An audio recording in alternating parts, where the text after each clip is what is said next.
क्रांतिकारी किसान संगठन के संस्थापक रविकांत तुपकर ने एक बार फिर किसानों की विभिन्न मांगों को लेकर आंदोलन का हथियार उठा लिया है। रविकांत तुपकर बुल्ढाना जिले के दौरे कर पुणे में किसानों के साथ बैठक करेंगे और जल्द ही हजारों किसानों के साथ मुंबई की ओर कूच करेंगे। इससे पहले उन्होंने बुल्ढाना में अपने प्रमुख पदाधिकारियों और कार्यकर्ताओं के साथ बैठक की। संघटनेच्या महत्त्वाच्या शिलेदारांची बैठक आज बुलढाणा येथे झाली। अतिशय उत्साहामध्ये आणि अतिशय भरगच्च उपस्थितीमध्ये ही बैठक पार पडली। या बैठकीमध्ये काही ठराव करण्यात आले। यामध्ये सरकारने जे कर्जमुक्तीचं आश्वासन दिलं होतं ते सरकारने पाळलं पाहिजे। शेतकऱ्यांची संपूर्ण कर्जमुक्ती, 2023-24 चा हक्काचा पीक विमा आणि सोयाबीन कापसाचा प्रति क्विंटल 3000 रुपये भाव फरक मिळाला पाहिजे। रखडलेलं अनुदान आणि जंगली जनावरांच्या त्रासापासून वाचण्यासाठी शेतीला मजबूत असं कंपाऊंड करून दिलं पाहिजे।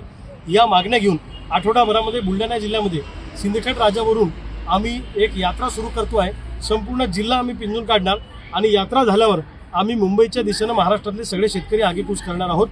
3 मार्चला पुण्यामध्ये महाराष्ट्रातल्या सगळ्या पदाधिकाऱ्यांची बैठक होणार आहे आणि त्या बैठकीमध्ये राज्याची क्रांतिकारी शेतकरी संघटनेची रणनीती आणि महाराष्ट्रातल्या शेतकऱ्यांचं भलं मोठ्या आंदोलनाचं योजना आम्ही त्या बैठकीमध्ये आखणार आहोत।